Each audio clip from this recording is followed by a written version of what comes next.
الحمد لله رب العالمين الرحمن الرحيم والصلاة والسلام على أشرف المرسلين سيدنا محمد وعلى آله وصحبه أجمعين أما بعد إخواني أخواتي chers frères et sœurs السلام عليكم ورحمة الله وبركاته.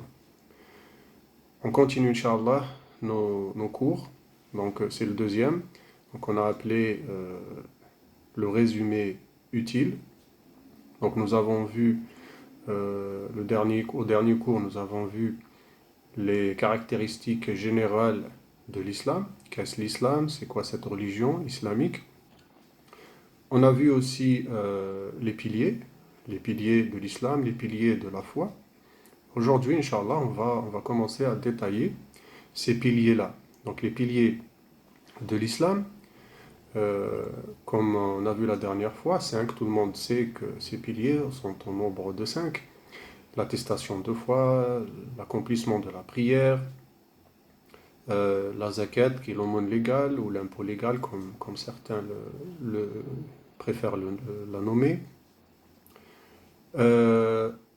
Cette zakat donc suivie par le jeûne du mois de Ramadan, et le dernier pilier c'est le pèlerinage donc à la Mecque qui se fait une fois dans sa vie. Donc voilà, ces 5 piliers qui sont l'expression extérieure de la pratique religieuse du musulman. Les piliers de la foi sont l'expression intérieure de la pratique de l'islam.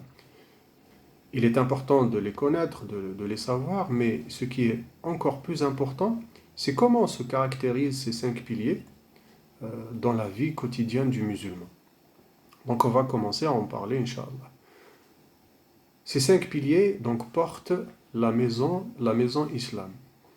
Ces 5 piliers sont constitués donc de 2 murs porteurs. Les deux premiers piliers, ce sont les 2 murs porteurs de cette maison. Pourquoi on dit ça?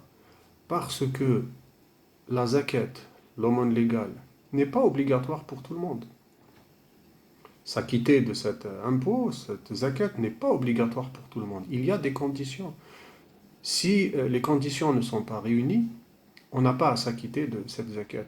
Parce qu'on n'a pas atteint, on n'a pas assez d'économies qu'on a gardé, thésaurisé pendant une année.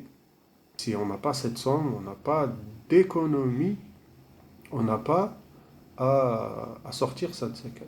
Donc, le troisième pilier n'est pas obligatoire pour tout le monde. Le quatrième pilier, qui est le jeûne du mois de Ramadan, aussi n'est pas obligatoire pour tout le monde. Celui qui n'a pas la capacité physique, qui n'a pas la santé, qui n'a pas une bonne santé, qui est malade, ou qui est trop âgé pour jeûner, il n'est pas obligatoire pour lui de le faire. Et le dernier aussi, qui est le pèlerinage, donc la visite de la Mecque une fois dans sa vie, aussi elle n'est pas obligatoire pour tout le monde, uniquement pour ceux qui en ont les moyens physiques et financiers aussi. Donc sinon, cette obligation tombe. Donc les 3 derniers piliers peuvent ne pas être obligatoires pour tout le monde. Par contre, les 2 premiers piliers que j'ai appelés les 2 murs porteurs de cette maison islam, elle est obligatoire pour tout le monde, quelles que soient les conditions. Il n'y a pas de dérogation, sauf pour celui qui n'a plus de raison.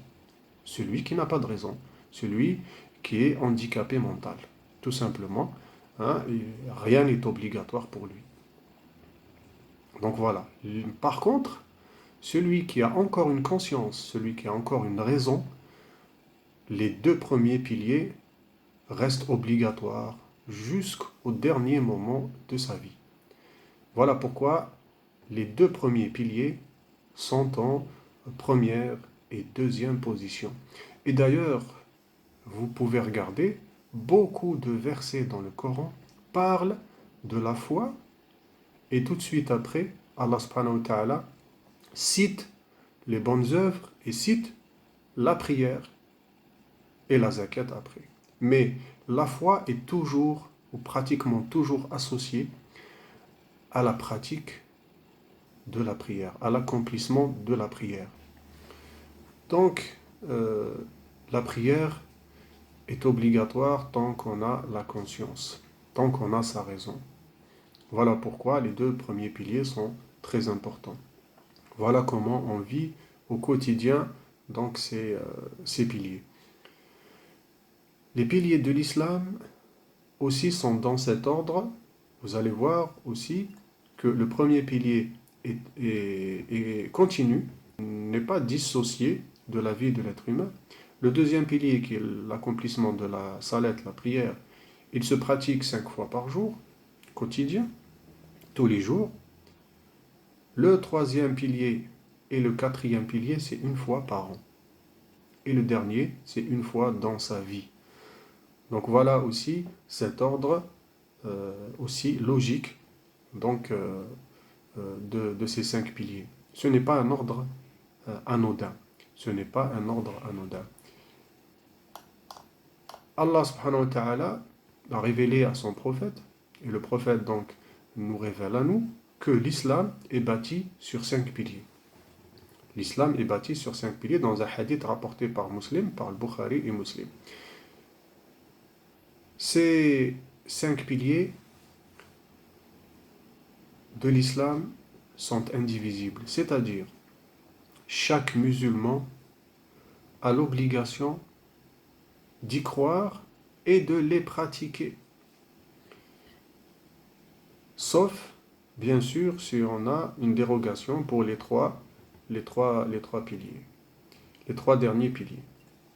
Mais les 2 premiers, pas de dérogation possible. L'attestation de foi, c'est attester qu'Allah subhanahu wa ta'ala est seul et unique, seule divinité digne d'être adorée. C'est Allah subhanahu wa ta'ala. Il n'a pas d'associé. Comment on vit ce premier pilier dans notre vie? Comment on peut vivre ce pilier? Donc, on a dit que les 5 piliers de l'islam, c'est une pratique. Donc, le premier pilier est aussi une pratique. Mais comment se traduit-elle au quotidien du musulman? Attester qu'il n'y a d'autres divinités véritables qu'Allah, comment peut-on vivre ce premier pilier au quotidien? L'attestation, la shahada, attestation de foi.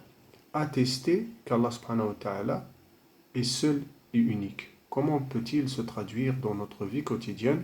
Attester que le prophète sallallahu alayhi wa sallam est son serviteur et messager. Comment se traduit-elle dans la vie quotidienne du musulman? C'est ce que l'on verra, Inch'Allah, au prochain cours. Et on va détailler ça.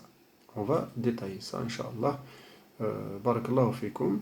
Donc n'oubliez pas de vous abonner à la chaîne si vous voulez donc recevoir les vidéos. Abonnez-vous donc à cette chaîne du CTIR, donc le Conseil théologique des imams du Rhône. Inch'Allah, au quotidien, il y aura des cours, des rappels, des conférences. Inch'Allah, on essaiera d'apporter le plus possible à la communauté musulmane.